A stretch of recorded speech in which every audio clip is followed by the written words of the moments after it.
ஞாயிற்றுக்கிழமை கறி எடுத்து சமைமா அப்படின்னு சொன்னேன். இந்த சட்டியை கொண்டு வந்தால் தான் உனக்கு சோறு அப்படின்னு சொல்லிட்டாங்க. இந்த சட்டியில் தான் நான் குழம்பு வச்சாவே வேறு சட்டியே வேணாம், இந்த சட்டி தான் தூக்கிட்டு வரணும்னு சொல்லிட்டாங்க. சரின்னு சொல்லிட்டு வாங்கினேன். ஆனால் அந்த சட்டிக்கு 2 பேர் சண்டை போட்டு வராள், நீ தூக்குவியா நான் தூக்குவியான்னு சொல்லிக்கிட்டு. இங்கே போய் பார்த்தா விருந்தே நடக்குது எங்கள் சித்தி வீட்டில். ஒரு ஆள் ரசம் செய்கிறது என்ன, இன்னொரு ஆள் மட்டன் குழம்பு வைக்கிறது, இன்னொரு ஆள் சிக்கன் குழம்புல முட்டையை போட்டு ஒரு பக்கம், சில்லிக்கு ஒரு பக்கம் ரெடி பண்ணிட்டு இருந்தாங்க. அது இதுன்னு சரி, மத்தியானம் சாப்பாட்டுக்கு ஓகே. காலையில் சாப்பாட்டுக்கு எங்கே போவோம்? ஒரு ப்ரெட்டை கொடுத்து கொஞ்சம் பட்டரை தடவி இதுதான் காலையில், மத்தியானம் நல்லா சீரும் சிறப்புமாக சாப்பிட்டுக்கலான்னு சொல்லிட்டாங்க.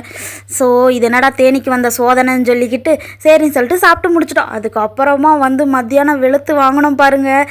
சிக்கன் குழம்பு, அது கூட முட்டை, சில்லி, அப்புறம் அது என்ன மட்டன் குழம்பு எல்லாம் வச்சு குடியரசு தின விழாவை சீரும் சிறப்புமாக நான் கொண்டாடி முடிச்சிட்டேன்.